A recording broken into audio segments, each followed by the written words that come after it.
Hey guys, tonight we step softly into a palace corridor where the lamps are dim and every sound seems to fold into silence. The banners above you shift as if stirred by breath you cannot hear, and in that hush, whispers once guided emperors. Not the booming voices of generals, not the elaborate petitions of ministers, but the quiet direction of men, with compasses and scrolls. You probably won't survive the silence of these halls without imagining something moving just beyond the lantern light, because here, silence was never empty. It was a presence. So, before you get comfortable, take a moment to like the video and subscribe, but only if you genuinely enjoy what I do here. And I'd love it if you shared your location and the time where you are listening. Midnight in Toronto, early morning in Sydney, maybe a lazy afternoon in Buenos Aires. Together, we make a constellation of little lanterns across the world. Now, dim the lights, maybe turn on a fan for that soft background hum, and let's ease into tonight's journey together. The silence of an imperial palace is unlike any other. It is not simple quiet, the kind you find on a countryside road. It is dense, layered, a silence stitched together by centuries of ritual. Stone floors polished by countless sandals seem to echo even when no one passes. The air itself feels trained to wait, as though every breath is measured. Courtiers bow low, robes brushing the ground, but they do not speak until spoken to. And in that restraint, in that constant holding back of sound, lies a power more commanding than any roar. You and I can almost picture the boy who first walked these halls, drawn into their vastness, his own footsteps too loud to his ears. He would learn quickly that here, hesitation was wisdom and pause was policy. A monarch in training did not need to know every word, but he needed to know when not to speak. The palace trained rulers not only in governance, but in silence, teaching them that the weight of an empire could be carried more in what was unsaid than in what was declared. Imagine lanterns placed along a gallery, their glow soft against carved dragons. Each flame is small, but together they hold the darkness back. This is how the empire functioned in its best days, each minister, each official, a small flame keeping the night at bay. But the silence between them was always ready to return. And when silence grew too thick, when no voice dared to rise above the hush, shadows lengthened. Emperors who mistook that hush for harmony discovered too late that it was really fear. You might ask, how could a single person command so much quiet? Part of it was ceremony. Ministers approached in order, their robes heavy, their words rehearsed. Eunuchs signaled when to kneel, when to rise. The emperor's slightest gesture carried across the hall like a gong. But part of it was deeper. This culture of silence shaped the very rhythm of power. A pause between two words could mean approval, or it could mean doom. Courtiers spent years learning to read those pauses, while emperors learned to wield them like blades. Yet silence was also a veil. Behind it, indulgence crept in unnoticed. A ruler who turned his face away from reports could bury an empire's suffering under layers of quiet. Fields might wither, soldiers might starve. Yet if the court remained still, no petitions raised, no voices trembling, then the emperor could believe all was well. In this way, silence became not just presence, but deception. Picture a banquet hall where music fades and the dancers withdraw, leaving only the emperor in his seat, gazing into the shadows. The silence afterward could feel eternal, a silence that whispered, "You are the center, you are the axis of heaven and earth," and many believed it.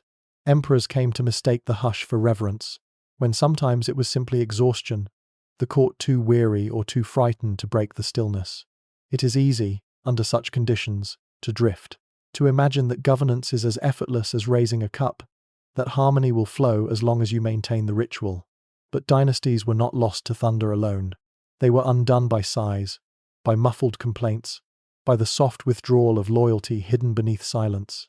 This is why silence in a palace is never just absence. It is the stage on which history tilts. As we stand here together in this quiet, you and I sense the dual nature of it. Silence can steady, but it can also suffocate. It can preserve order, but it can also conceal decay. And in the story of emperors remembered as disasters, silence was often their most dangerous companion. They listened only to the quiet, never to the cries just beyond the lantern light. And yet, behind the stillness, something gentle was beginning to shift. The hush of the palace has a way of bending childhood. Imagine being no older than the children you might see running through a park today. Yet every garment you wear weighs like a curtain, every step rehearsed on polished stone. Hey guys, Tonight we step with him the boy destined to become Emperor Rinto corridors that trained him long before he could truly understand their weight. Tutors surrounded him with bamboo slips and scrolls, voices weaving tales of balance between heaven and earth. He nodded, recited lines, copied characters, until his wrist ached, but even as his hand moved, his mind often slipped away. Beyond the lattice windows, blossoms drifted, carried by wind like small dancers. From the gardens came faint music flutes, zithers, the laughter of attendants at play. You and I can almost see him turning his face toward those sounds, longing for a world less heavy than the one mapped onto his shoulders. The robes themselves were lessons, layers of silk pressed down on his frame, colors reserved only for royalty. They reminded him daily that he was not simply a boy, he was the center around which rituals turned, but inside, he still was a boy curious, easily distracted, enchanted by rhythm and spectacle more than dry reports of tax grain or border patrols. Ministers whispered that indulgence had already found him, even before his crown. Concubines in waiting, chosen from noble families, watched closely. They noticed his gaze lingered longer on the tilt of a wine cup than on the brush of a pen. Eunuchs, expert readers of mood, learned that smiles earned them favor, while stern reminders earned them silence. A court adapts quickly. It began to feed him what he liked. More music, more ceremony, fewer hard truths. And in that gentle yielding, negligence became invisible. Picture one night in the study hall. He sat cloaked in silk too ornate for his years. A minister beside him reading aloud a report of grain shortages in the north. The words were measured, the tone grave. Yet through the open window, a flute note floated in, carried on the breeze. His head turned slightly. His eyes softened. He nodded politely, but the numbers fell like stones into a pond, never surfacing again. Later, when asked what he remembered, it was not famine or figures, it was that fleeting melody and the idle wondering of who had played it. You and I sense how fragile such foundations are. The crown came before maturity. Responsibility pressed down upon a spirit still chasing delight. He believed, perhaps innocently, that the empire was as forgiving as his tutors had been. Lessons postponed one day could always be caught up the next. But empires, unlike teachers, do not wait. Fields cannot delay their harvest. Soldiers cannot postpone their wages. Merchants cannot ignore broken roads. Patience exists, but only for a time. Inside the palace, adoration misled him. Attendants bowed so deeply their foreheads brushed the ground. They rose with rehearsed smiles, echoing his own, convincing him that harmony existed wherever he walked. He mistook that reflection for stability, unaware that beneath the surface, negligence repeated softly becomes its own form of harm. And as he grew, so too did his pleasures. Songs stretched longer into the night, games delayed the morning, and ministers learned not to press petitions too firmly. Each season that passed without his full attention was a season in which the empire shifted, unsteady, waiting for hands that did not quite close around it. And yet, behind the stillness, something gentle was beginning to shift.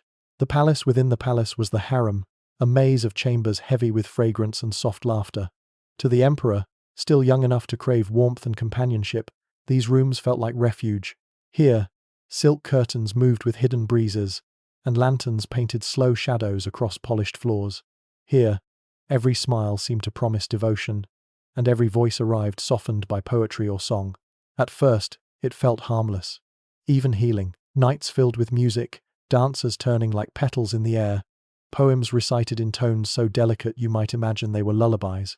Concubines bent to pour his wine, eunuchs clapped at his remarks, and the emperor, though long pressed by the weight of ceremony, felt lighter than in any audience hall. He convinced himself that harmony in the harem must be proof of harmony in the empire. You and I can almost hear his sigh of relief as laughter replaced counsel, as music smothered the petitions left unread. But palaces of silk have sharper edges than their softness shows. Every bow was calculated. Every glance carried the ambitions of families who had placed their daughters here like seeds. A tear shed at the right time might bloom into policy. A whispered word at the right ear could reshape appointments. The emperor, intoxicated by comfort, began to confuse affection with loyalty, desire with stability. Picture with me a night among cushions and embroidered screens.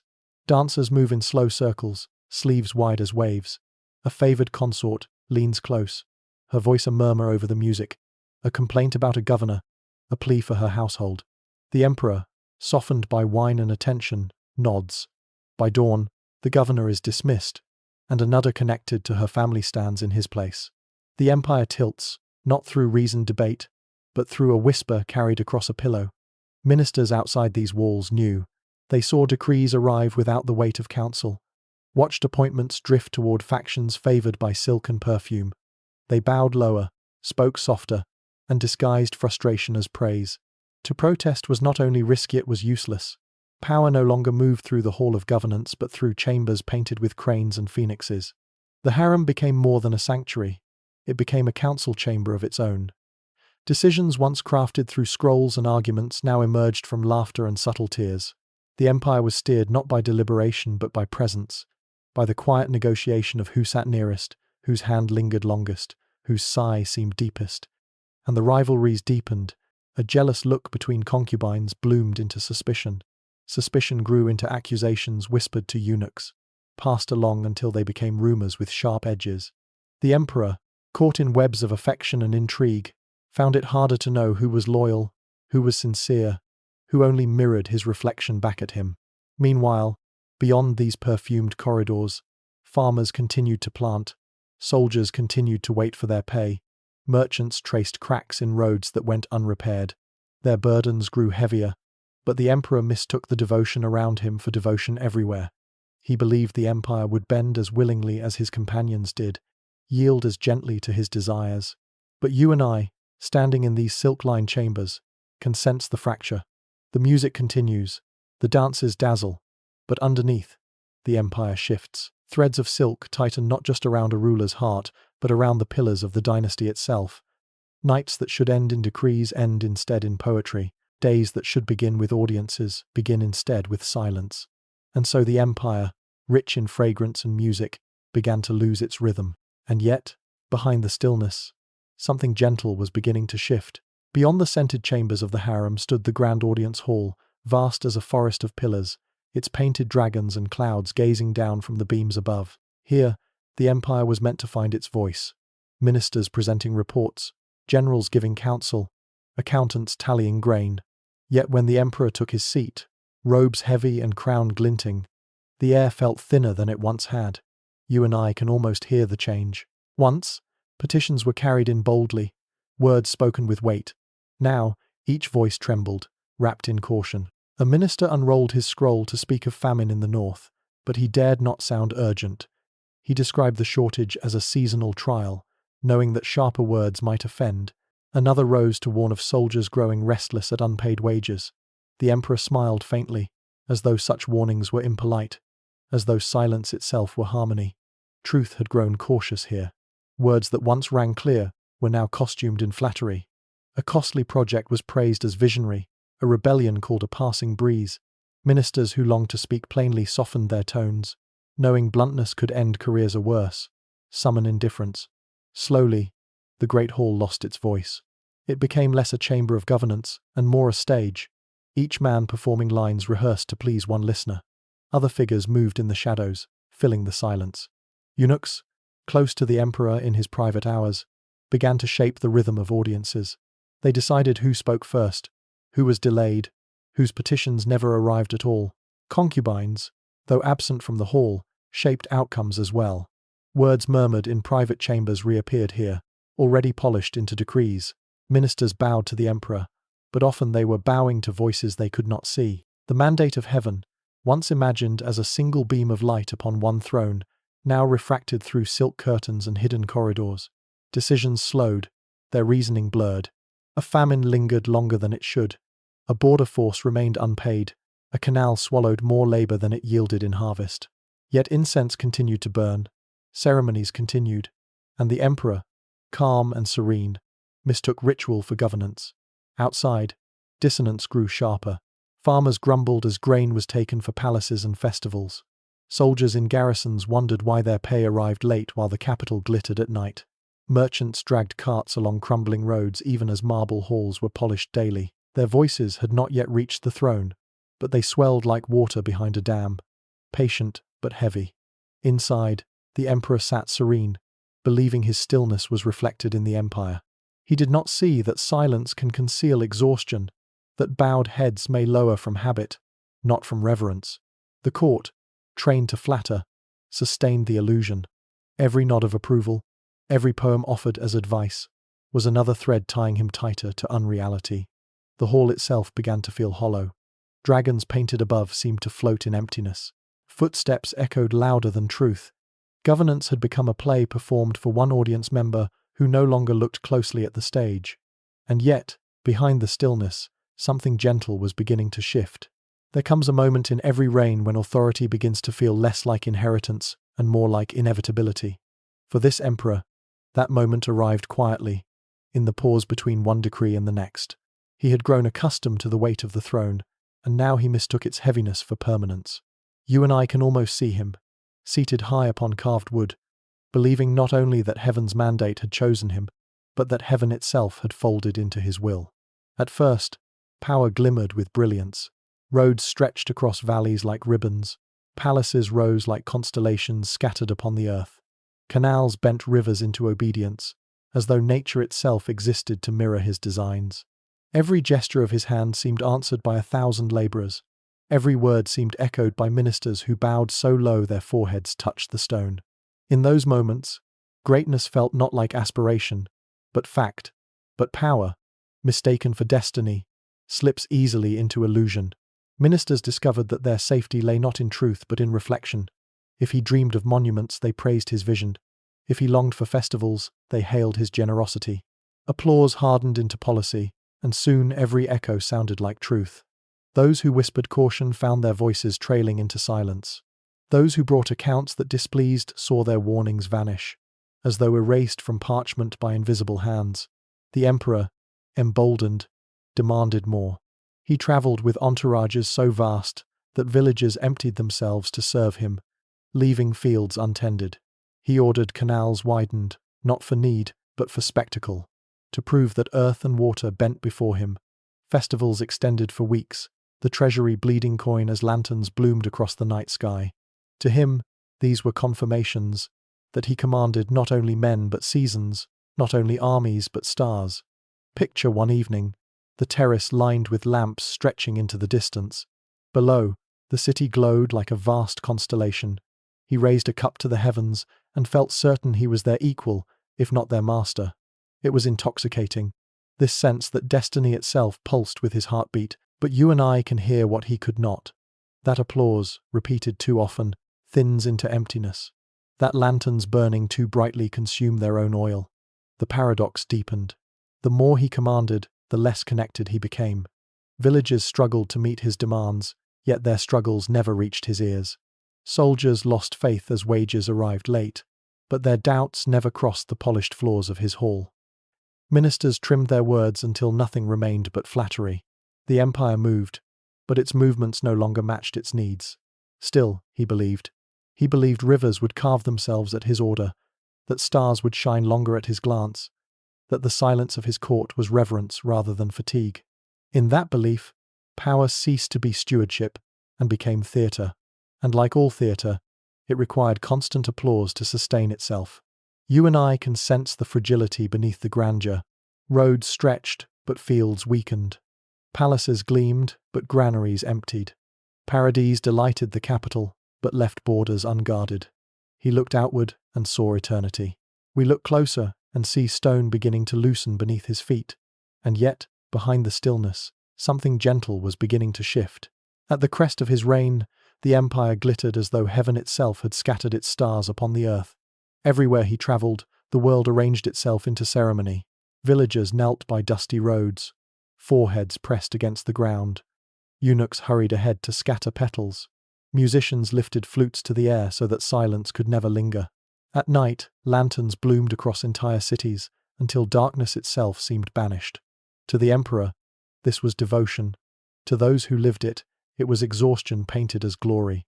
You and I can almost hear the contradiction. Every lantern lit drained oil from a household. Every banquet that spilled into dawn emptied granaries faster than fields could fill them. Every canal that widened consumed hands that might have sown rice.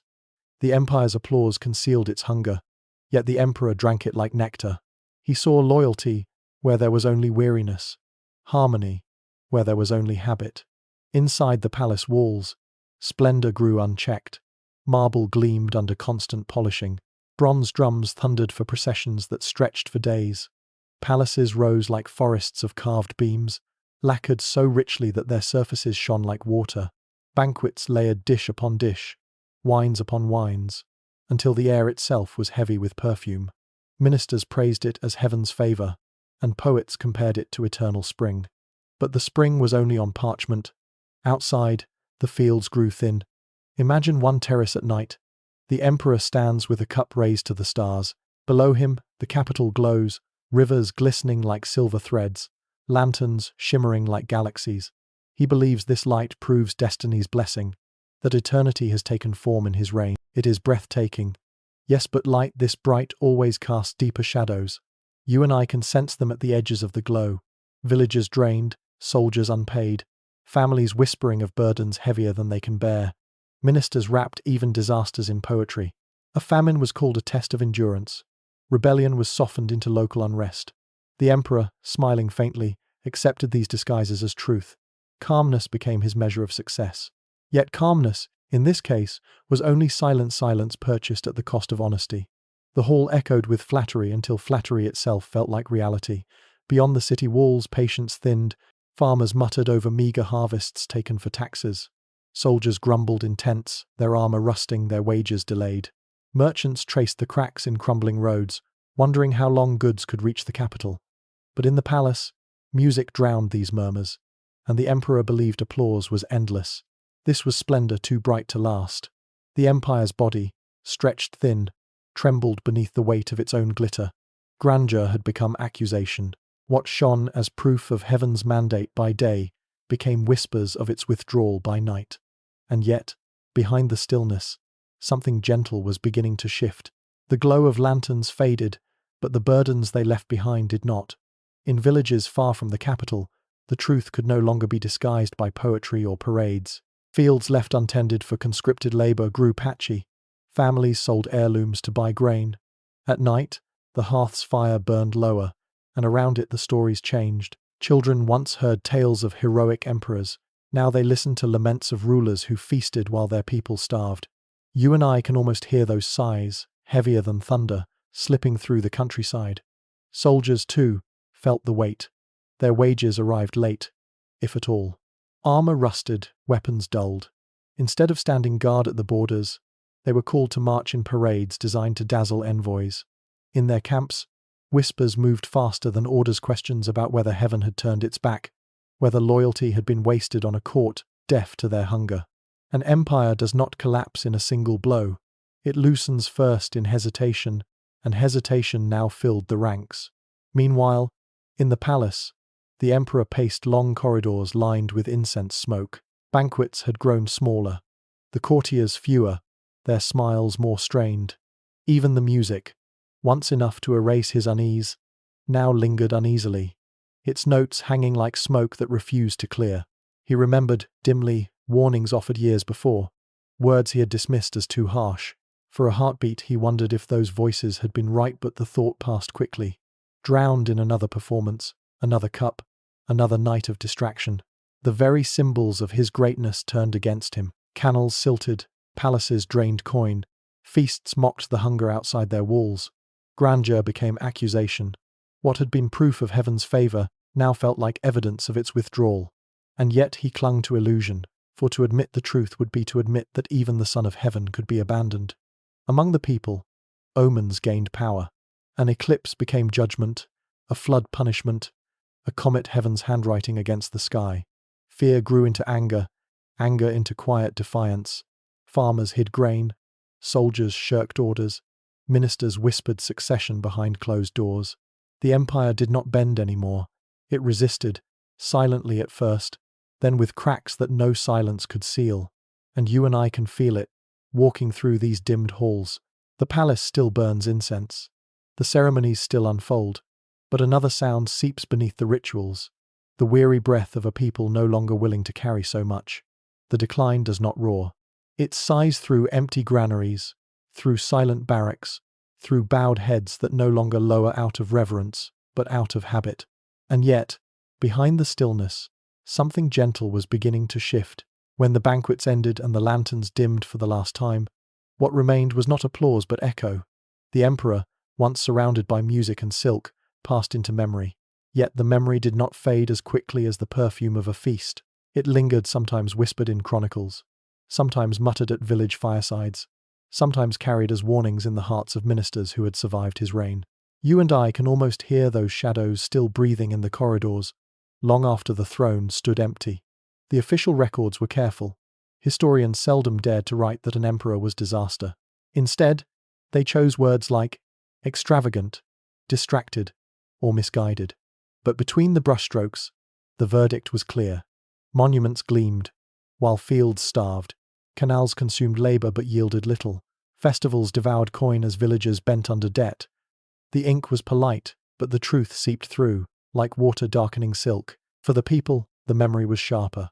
Around hearths, elders told stories of a ruler who loved wine more than harvests, who listened longer to songs than to soldiers, who mistook heaven's silence for approval. These tales were not comfort, they were cautions.